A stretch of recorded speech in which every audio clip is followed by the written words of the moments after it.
शिर्क कहते हैं सर, तो कभी मत कीजिएगा सर।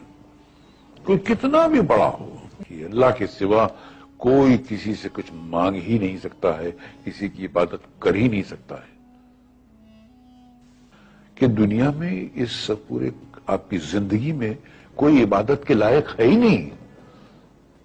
कोई बादशाह हो, कोई भी कैसा भी हो, पैगंबर हो, रसूल हो, कुछ भी हो, वो इबादत के लायक है ही नहीं, सिर्फ अल्लाह। जी हाँ, अपने इन हाथों से। आप भगवान को बनाया कि भगवान आपको? भैया, भगवान ने हम सबको बनाया है, हमने तो सिर्फ इनकी मूर्तियां बनाई है। काहे बनावो तो उसकी मूर्त? ताकि हम इनकी पूजा कर सके, अपनी सुख दुख की बातें कर सकें। तेरे भीतर ट्रांसमीटर फिट है का? भगवान तक बात पहुंचत कैसे है? अरे भगवान को किसी ट्रांसमीटर की जरूरत नहीं पड़ती, वो डायरेक्टली सुन लेता है। डायरेक्टली सुनत है तो फिर ये मूर्त की क्या जरूरत है? अरे क्या करूं इसका यार, धंधा बंद करवाएगा क्या? कि ऊपर वाले के साथ आपका जो कनेक्शन है वो डायरेक्ट है। और सबसे अहम किताब हिंदू धर्म में है वेद। जब हम वेद पढ़ते हैं, यजुर्वेद में लिखा हुआ है, पाठ नंबर 32, मंत्र नंबर 3 में, न तस्य प्रतिमा अस्ति, उस भगवान, उस खुदा की कोई भी प्रतिमा नहीं है, कोई भी बुत नहीं है, कोई भी स्टैच्यू नहीं है, स्कल्पचर नहीं है, फोटोग्राफ नहीं है, पेंटिंग नहीं है।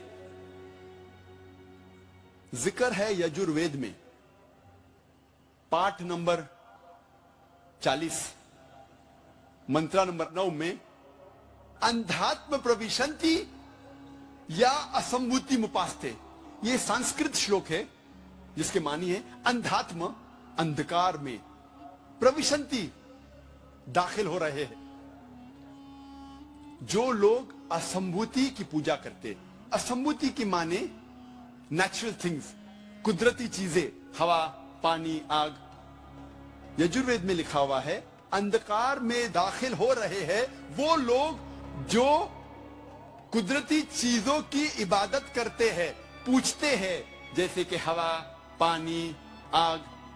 और आगे लिखा हुआ है और घोर अंधकार में दाखिल हो रहे हैं वो लोग जो संभूति की पूजा करते हैं। संभूति की मानी इंसान की बनाई हुई चीजें, जैसे टेबल, कुर्सी, बुत वगैरह।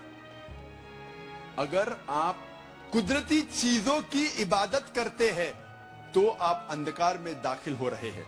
अगर आप बनाई हुई चीजों की इबादत करते हैं तो आप और घोर अंधकार में दाखिल हो रहे हैं। इसीलिए मैं हवाले देता हूं।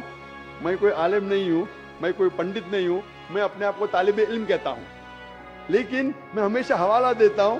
तो किसी को भी शक है, किसी को भी शुबा है तो घर पे जाके चेक कर सकता है, या इंटरनेट पे जाइए, आप टाइप करो, वेद भी इंटरनेट के ऊपर है, कुरान भी इंटरनेट के ऊपर है, टाइप करो, रेफरेंस टाइप करो, आपको हवाला मिल जाएगा।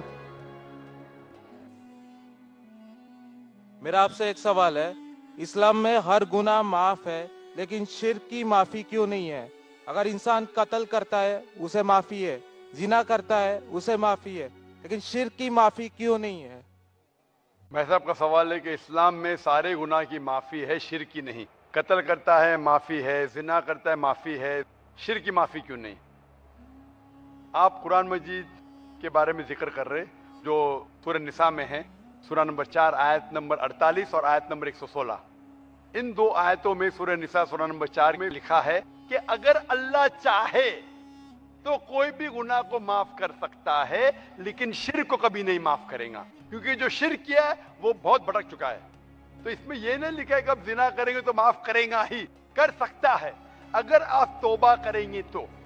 अगर आप तौबा करते हैं कि मैंने जिना किया हूं, मैंने कत्ल किया हूं, मुझे माफ कर दे और इंशाल्लाह मैं आइंदा नहीं करूंगा, तो अल्लाह माफ करेगा। उसी तरीके से शिर्क भी, अगर आप शिर्क करते हैं और अल्लाह से माफी मांगते हैं कि मैं अगली बार शिर्क नहीं करूंगा, तो अल्लाह शिर्क को भी माफ कर सकता है। लेकिन शिर्क की हालत में मरेंगे तो माफी नहीं। आप मुशरिक जैसा मरेंगे, शिर्क करते हुए मरेंगे तो माफी नहीं। अगर आपने शिर्क किया, लाइक आज आप देख रहे हैं, कल भी परसों भी कितने गैर मुस्लिम बुत परस्ती करते थे, शिर करते थे, मूर्ति पूजा करते थे, अभी मुस्लिम बन गए। अल्लाह ताला बेशक माफ करेगा। और जिस दिन आप इस्लाम कबूल किए, आपके पिछले गुनाह सारे माफ, आपका स्लेट क्लीन। मैं माशाल्लाह अभी 46 साल का हूं, अच्छे काम करता हूं, इंसान हूं, गलतियां भी करता हूं। आप अगर इस्लाम कबूल करें, आपका स्लेट क्लीन। मेरे तो स्लेट में तो काफी चीज ऊपर नीचे है। अगर आप इस्लाम कबूल करें तो अल्लाह के रसूल फरमाते आपके सारे गुनाह माफ, स्लेट इज क्लीन। तो आप एक साफ सुथरे मुसलमान बनते, इसके बाद हिसाब किताब शुरू होगा। मैं पूछना चाहता हूं, आप मूर्ति पूजा में मानते हैं भाई साहब? जी मानते हैं। क्यों, आपको लगता नहीं गलत है? आप क्या हिंदू है? जी।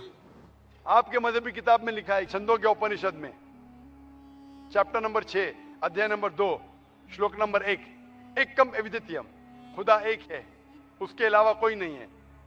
लिखा है श्वेता उपनिषद में अध्याय नंबर 6 मंत्र नंबर 9, नाचस्य कसी जनिता न चदीपा, उस ईश्वर, उस भगवान का कोई रब नहीं, उसके कोई वालदेन नहीं।